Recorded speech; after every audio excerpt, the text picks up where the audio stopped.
It's September of the year 331 BC. After taking Phoenicia and Egypt, Alexander marches east to the inland of the Persian Empire.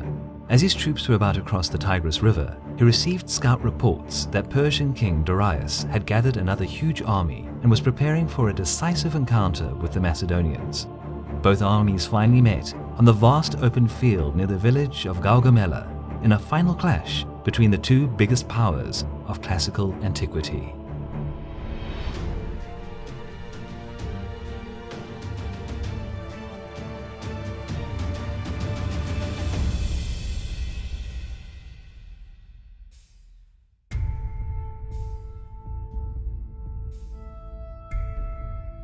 It's the beginning of the year 331 BC. After the successful subjugation of Tyre and Gaza, the Macedonian army took some time to regenerate in the rich valley of the Nile. The Egyptian satrap didn't oppose Alexander, as the Macedonian was seen as a liberator rather than an invader, since Egypt wasn't the most loyal of Persian provinces. After the crushing defeat near Issus, Persian king Darius changed his approach and tried to stop Alexander's extraordinary conquest by using diplomacy. Yet the Macedonian king refused Darius's increasingly generous terms thrice, and with winter passing by, started to draw the plans for the upcoming Babylonian campaign. With all preparations completed, the refreshed and decently supplied Macedonian force marched out back to Phoenicia in the beginning of April. It's worth noting that Alexander paid significant attention to the often overlooked logistical part of his conquests. Maintaining such a considerable force in excellent shape for many years far away from home required exceptional planning and stellar management. For as long as it was possible, the Macedonian army stuck to the coast and utilized the fleet to take care of provisions. Darius was well informed of the Greek movement, and by the time Alexander crossed the Euphrates, the new Persian army was being assembled. The King of Kings expected the Macedonians to march along the river straight to Babylon and decided to use scorched earth tactics by ordering the plunder of the Euphrates Valley. But thriving cities lying close to the river were decently defended, making supply gathering quite challenging. So Alexander chose a northern route instead, which, although longer, had rural settlements that offered easy access to food and water. Upon hearing the unexpected news, Darius instantly departed Babylon heading north along the east bank of the Tigris River. He appointed a strong mounted unit under Mazaeus, governor of Babylon, to guard the northern crossing of the Tigris and plunder its east bank to hinder the Macedonian march. But Mazaeus failed to challenge the Greeks during the crossing, and in the middle of September, Alexander reached the east side of the river. Darius knew that the encounter was close, so he started to seek a suitable place for the upcoming battle.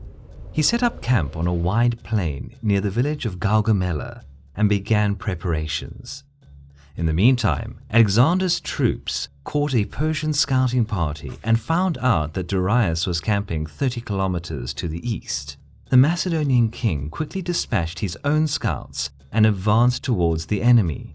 Camp was set behind a hill about 10 kilometers away from the presumed battlefield, and after a few days' rest, on the last days of September, Alexander departed towards the Persian positions. The hill between the two armies was guarded by Mazaeus' detachment, but upon seeing that the whole Macedonian army was approaching, the Persian noblemen simply retreated without a fight and rode back to the camp, yielding the hill. Having the hill was an advantage, but Darius still held the open fields which suited combat for his larger army far better. So the hill was important, but an acceptable loss. Alexander took the hill, and, after a short examination of the environs, decided to set a temporary camp there.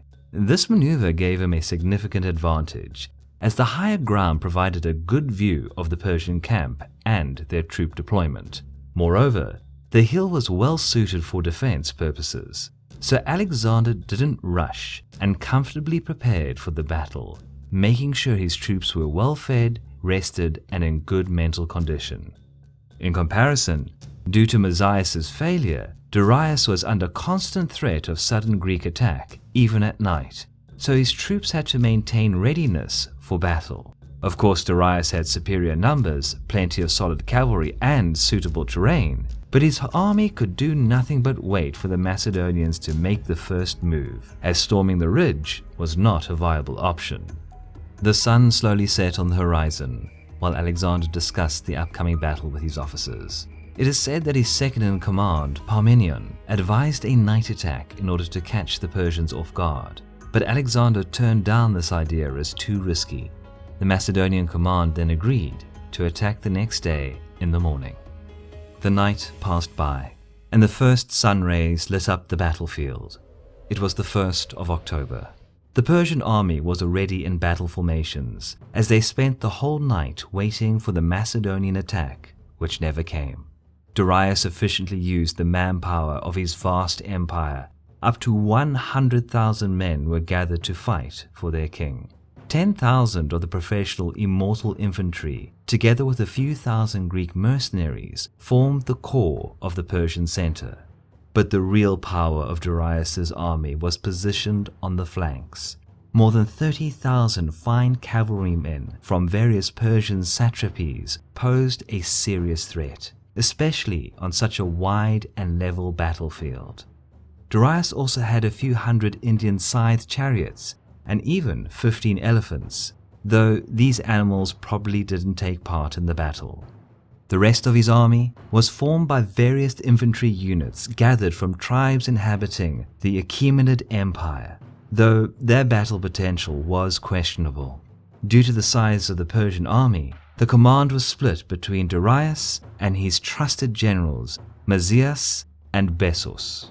We could spend another 5 minutes discussing the exact positions of Bactrian cavalry or Parthian infantry in the Persian battle line, but as in battle, time is of the essence, and at this point the sun was near noon.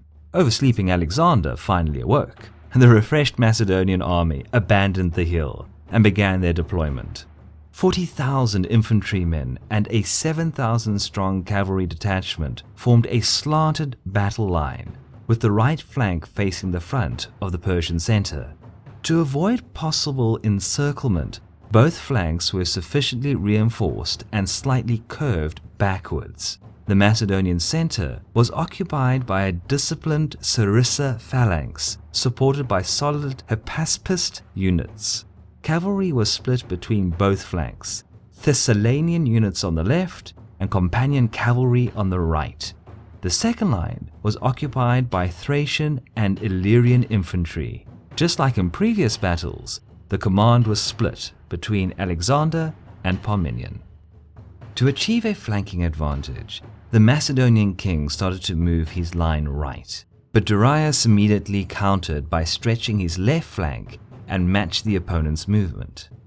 Darius had the battlefield leveled and cleared off any obstacles for more effective chariot use, which is why he wanted to prevent the Macedonians from leaving the prepared ground. Persian cavalry moved out and attacked Alexander's far right. Fierce fighting began with no clear winner, but as time passed, Macedonian cavalry prevailed and routed some of the Persian units, though suffering serious damage. Seeing the trouble on his left, Darius sent all his chariots to storm the Greek center. Yet this attack wasn't particularly successful, as defenders opened their ranks and allowed attackers to ride through the line, raining javelins on them at the same time. Following the chariots, the Persians' right flank, led by Mazias, stormed Parmenion's side, killing many Greeks in the process and forcing the Macedonian commander to give ground. Parmenion was in serious trouble, being outnumbered and partially enveloped. But it wasn't the first time he was forced to fight at unfavorable odds. His flank fought bravely and somehow endured the Persian push, though at a high cost.